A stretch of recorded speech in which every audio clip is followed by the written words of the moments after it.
Okay students, यहां पे हम सबसे पहले देखेंगे क्यूब का सरफेस एरिया स्टूडेंट्स, क्योंकि क्यूब जो होता है वो सबसे सिंपल 3D ऑब्जेक्ट होता है स्टूडेंट्स। तो स्टूडेंट्स सरफेस एरिया का मतलब क्या होता है, राइट, ये सबसे पहले समझने की जरूरत है। तो उसके लिए पहले तो आप ध्यान दो कि क्यूब के स्टूडेंट्स 6 फेसेस होते हैं। क्या मतलब है इसका? बहुत सिंपल सी बात है, आपको पता भी होगा शायद। तो आप देखो, ये हमारा क्यूब है, ठीक है, इसका ये एक फेस है, ये एक साइड है, वो फेस कहलाता है इसका। This is one face, this is another face of the cube, ठीक है। तो ऐसे 2 फेस हो गए यहाँ पे, 2 ऊपर नीचे हैं, 2 ऊपर नीचे फेस है स्टूडेंट्स, ठीक है। 4 हो गए और 2 आगे पीछे हैं। तो टोटल कितने फेस हो गए? 6। बड़ा सिंपल है, आपको याद रहना चाहिए कि क्यूब के 6 फेसेस होते हैं स्टूडेंट्स। अब देखो सरफेस एरिया का मतलब क्या होता है स्टूडेंट? सरफेस एरिया का मतलब बड़ा सिंपल है कि देखो ये क्यूब है, आप इसको हर साइड से टच कर सकते हो, राइट, हर साइड से टच कर सकते हो आप इसको। तो उसका पूरा एरिया क्या है, उसका पूरा बाहर का ये जो एरिया है वो कितना है, दैट इज सरफेस एरिया। अगर आप इसको विजुअलाइज करना चाहते हो तो आप ऐसे सोचो कि ये क्यूब है, इसके 6 फेसेस हैं, आप 6 फेसेस को अलग कर लो, ऐसे अलग कर लिया आपने, ठीक है स्टूडेंट्स, आपको अलग अलग दिख रहे हो। अब और सिंप्लिसिटी के लिए उन 6 फेसेस को, 6 फेसेस को आप ऐसे स्क्रीन पे ऐसे ले आओ, सीधे करके ले आओ, ठीक है। एक बार और देखते हैं स्टूडेंट्स, ये क्यूब है हमारा, उसके 6 फेस को आप अलग कर लो और फिर उनको ऐसे स्क्रीन पे ले आओ, ठीक है। आप देखो ये जो एक फेस है उसका कुछ एरिया होगा, ये जो दूसरा फेस है उसका भी कुछ एरिया होगा, वैसे 6 फेसेस का अलग अलग कुछ ना कुछ एरिया होगा। उन सारे एरियाज को अगर आप सम कर लोगे, उनका टोटल कर लोगे, उनको ऐड कर लोगे, तो आपको मिलेगा surface area of cube students. Surface area of cube, समझ में बात आपको स्टूडेंट्स? आप दूसरे और सिंप्लीफाइड तरीके से समझ सकते हो कि ये मेरा क्यूब है, उसका ये एक फेस है, उसका एरिया निकाल लूं, ये फेस है, उसका एरिया निकाल लूं, ऊपर वाले का एरिया निकाल लूं, नीचे वाले फेस का एरिया निकाल लूं, ये दोनों आगे पीछे वाले फेसेस का एरिया निकाल लूं और सबके एरिया को क्या कर लूं? Some students, that will be surface area, ठीक। अब देखते हैं ये सरफेस एरिया कैसे कैलकुलेट कैसे होता है। बड़ा सिंपल है स्टूडेंट्स। तो let me write down surface area of cube, ठीक है। तो कैसे निकालेंगे स्टूडेंट्स हम इसको? तो उसके लिए आप ऐसा करो कि ये एक फेस है ना, ये वाला एक फेस, उस पर फोकस करो, ठीक है। इसको आप सोचो कि इसको निकाल के हमने वहां पे लगा दिया, ठीक है, ठीक है।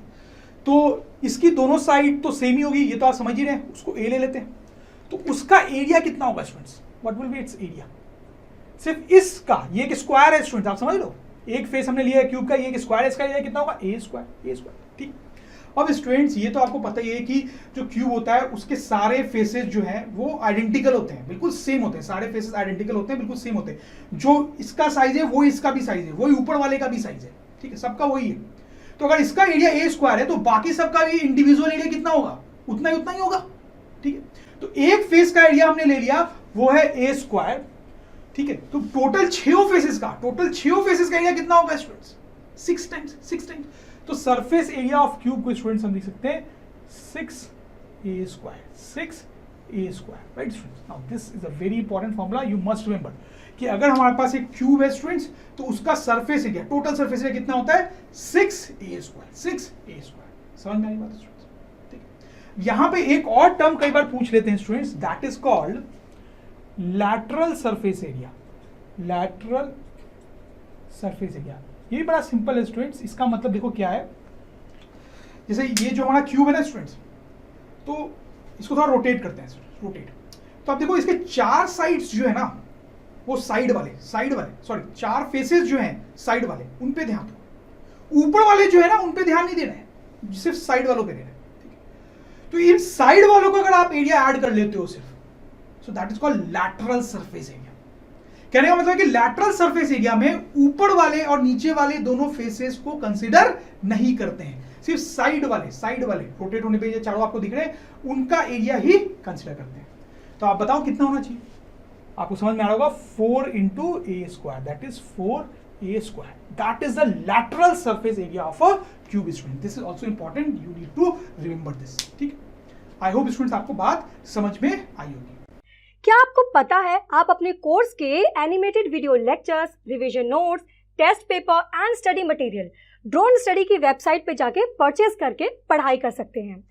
डिस्क्रिप्शन में दी गई लिंक पे तुरंत क्लिक करके रजिस्टर करें और एनिमेटेड वीडियो लेक्चर्स का फुल एक्सेस पाएं। ओके स्टूडेंट्स, तो अब हम क्यूब के बाद किसकी बात करेंगे? आपको समझ में आ ही रहा होगा students, that will B cuboid. तो देखिए क्यूबॉइड का सरफेस एरिया कितना होता है स्टूडेंट्स? तो बेसिक फंडा यहाँ पर भी यही है कि इसके भी 6 फेसेस होते हैं, सबका एरिया निकाल के क्या करना होता है, ऐड करना होता है। ठीक है, ठीक है स्टूडेंट्स, आपको एक डिफरेंस सारा समझ में आ रहा होगा कि यहाँ पर जो 6 फेसेस आपको दिख रहे हैं वो सब सेम साइज के नहीं। जैसे आप देखो ये फेस जो है और ये ऊपर वाला फेस, ये सेम साइज के नहीं दिख रहे। तो जैसा हमने क्यूब में क्या किया था, एक फेस का, इस फेस का एरिया निकाल के 6 से मल्टीप्लाई कर दिया था, 6 से मल्टीप्लाई कर दिया था। क्या ऐसा यहाँ पे कर पाएंगे, ऐसा यहाँ पे कर पाएंगे? नो स्टूडेंट्स, नो, क्योंकि आपको समझ में आ रहा होगा सारे फेसेस का जो एरिया है वो सेम नहीं है, सेम नहीं है। बट घबराने की बात नहीं है, कॉम्प्लिकेटेड नहीं है, विल डू इट। ठीक है, इसको थोड़ा यहाँ शिफ्ट करते हैं। सो देखो, इसमें आपको ये नोटिस करना चाहिए स्टूडेंट्स कि ये साइड के दोनों फेसेस जो है ना, आप ध्यान से देखो, वो दोनों सेम होते हैं, वो दोनों सेम है, वो दोनों सेम है। ठीक है, उन दोनों का एरिया भी सेम है, जितना एरिया इसका है उतना इसका है। वैसे अगर आप ये दोनों आगे पीछे वाले फेसेस देखेंगे तो वो भी एक दूसरे के सेम है, एक दूसरे के सेम है। वैसे ऊपर नीचे वाले जो फेस हैं वो भी एक दूसरे के क्या है स्टूडेंट्स, सेम है। आप समझ बात, तो इसका हम थोड़ा फायदा उठाएंगे। ठीक, तो जैसे ये वाला जो फेस है स्टूडेंट्स, इसको हम वहां ले चलते हैं। ठीक है, राइट स्टूडेंट्स। फिर ये वाला जो फेस है उसको भी वहां ले चलते हैं। ठीक है, सामने वाला। फिर ये जो ऊपर वाला फेस है उसको भी वहां ले चलते हैं। ठीक है स्टूडेंट्स, समझ में आ रही है आपको? बाकी जो 3 फेसेस बच गए वो तो उनके जैसे ही है ना, उनके जैसे ही है। ठीक है, अब स्टूडेंट्स आप देखो कि ये जो फेस है यहां पर जो साइड से आया है, साइड से आया है, उसका एरिया कितना है स्टूडेंट्स? ध्यान देंगे, उसका एरिया कितना है? तो स्टूडेंट्स अगर आप यहां पे ध्यान देंगे तो आपको समझ में आएगा कि उसका एरिया हमें कितना लिखना चाहिए। That will be how much? आपको समझ में आ रहा होगा, that will be breadth into height, breadth into height, तो b इनटू h। सही है स्टूडेंट्स? ठीक है, अब ये वाला जो फेस लिया है स्टूडेंट्स, उसका एरिया कितना होगा? तो वो उस फेस को आप ध्यान से देखेंगे स्टूडेंट्स, तो वो भी एक रेक्टेंगल है और उसका जो एरिया होगा that will B L into height. ठीक है स्टूडेंट्स, अब जो ये वाला हमारा फेस है जो टॉप से आया है, टॉप से, उसको आप देखेंगे स्टूडेंट, तो उसका एरिया कितना है?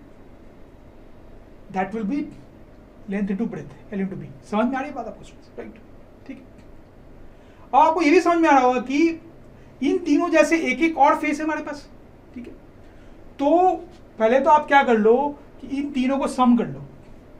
इन तीनों सम कर लोगे तो यू विल गेट BH, ऊपर से नीचे से L into H, and this is L into B. ठीक है, तो ये इन तीनों फेसेस के एरिया का सम हो गया। अब इन तीनों जैसे आपके पास 3 और फेसेस भी हैं, तो टोटल जो सरफेस एरिया हो जाएगा वो इसका 2 टाइम्स हो जाएगा, 2 into BH plus LH plus LB। Right, this is the total surface area. ठीक है, this is the total surface area of a cuboid. तो क्यूबॉइड का फॉर्मूला थोड़ा सा डिफिकल्ट लग सकता है आपको स्टूडेंट्स, बट ये ऐसा ही है, 2 into this much is the total surface area. Short में यहां लिख देता हूं, total surface area of cuboid.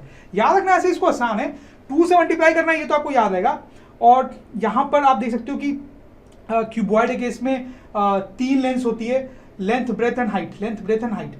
तो आप देखो, एक बार उनमें से किसी 2 को चूज किया गया है, फिर किसी दूसरे 2 को चूज किया गया है, फिर किसी दूसरे 2 को चूज किया गया है। ठीक है, तो 2-2 के पेयर बना के वैसे मल्टीप्लाई किया गया, फिर ऐड किया गया। इस तरह से आप थोड़ा याद रख सकते हो। फाइन स्टूडेंट्स, अच्छा ये तो हो गया हमारा ये जो क्यूबॉइड है उसका टोटल सरफेस एरिया। ठीक है, अब अगर उसका लैटरल सरफेस एरिया लिखना है तो लैटरल सरफेस एरिया स्टूडेंट्स, तो लैटरल सरफेस एरिया कैसे निकालेंगे स्टूडेंट्स? तो आप समझ रहे हैं उसमें क्या करना है आपको। मैं इसको थोड़ा रोटेट कर देता हूं, आपको साइड वाले फेसेस लेने हैं, साइड वाले फेसेस लेने हैं, ऊपर वाले नहीं लेने, ऊपर वाले नहीं लेने स्टूडेंट, समझ लो।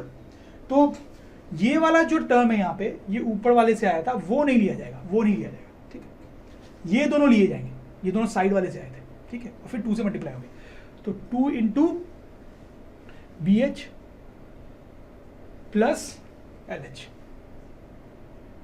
This is the lateral surface area of the cuboid students. I hope you get this. अब स्टूडेंट्स यहाँ पे एक छोटी सी चीज आप नोट कर सकते हो कि ये हमारा क्यूबॉइड है स्टूडेंट्स, तो इसका लेंथ होता है, ब्रेथ होता है, हाइट होता है। ठीक है, लेकिन अगर वही तीनों चीज इसकी जो है वो सेम हो जाए, मतलब L, H और B तीनों सेम हो जाए, तो बेसिकली ये क्यूबॉइड क्या बन जाता है स्टूडेंट्स? क्यूब बन जाता है, क्यूब बन जाता है। ठीक है, आपको पता ही है। और फिर उस टाइम पे हम L, H, B सबको जनरली A बोल देते हैं। ठीक है, फाइन। अब स्टूडेंट्स हमने इसका जो एरिया का फॉर्मूला देखा है टोटल सरफेस एरिया का, that is how much total surface area, that is 2 times of LB plus LH plus BH। ठीक है, पहले मैंने जब लिखा था इसका टोटल सरफेस एरिया तो किसी को आगे किसी को पीछे लिख दिया था, वो तो आप समझ रहे हो कोई खास बात नहीं है। ठीक है, अब इसमें ये जो टोटल सरफेस एरिया है, इसमें अगर हम ये कंडीशन लगाएं, क्या कंडीशन स्टूडेंट्स की L equals to H equals to B, तो ये जो टोटल सरफेस एरिया है हमारा वो कितना बन जाएगा स्टूडेंट्स, आप देखो दैट विल 2 टाइम्स ऑफ, सब जगह पे A आ जाएगा, अगर हम इन सबको A के बराबर लें, ठीक है, सब जगह पे A आ जाएगा, तो you will have A square plus A square plus A square and this will become 2 into 3A square, so this is equals to 6A square, ऐसा आ जाएगा ना स्टूडेंट्स। ठीक है, which is actually the formula for total surface area of cube. तो ये मैं आपको ये दिखाना चाह रहा हूं कि ये जो फॉर्मूला है क्यूबॉइड के टोटल सरफेस एरिया का, उसमें अगर आप तीनों को सेम पुट कर दो तो आपके पास किसके सरफेस एरिया का फॉर्मूला आ जाता है, क्यूब के। Just interesting fact and easy fact to notice students. ठीक है, डियर स्टूडेंट्स, होप इस वीडियो से आपके कॉन्सेप्ट क्लियर हो गए होंगे। क्या आपको पता है आप अपने कोर्स के animated video lectures, revision notes, test paper and study material drone study की वेबसाइट पे जाके परचेज करके पढ़ाई कर सकते हैं। डिस्क्रिप्शन में दी गई लिंक पे तुरंत क्लिक करके रजिस्टर करें और एनिमेटेड वीडियो लेक्चर्स का फुल एक्सेस पाएं। और हाँ, हमारे चैनल को सब्सक्राइब करना ना भूलें। चैनल को सब्सक्राइब कीजिए ताकि फ्यूचर वीडियो अपडेट्स आपको हमेशा मिलते रहें।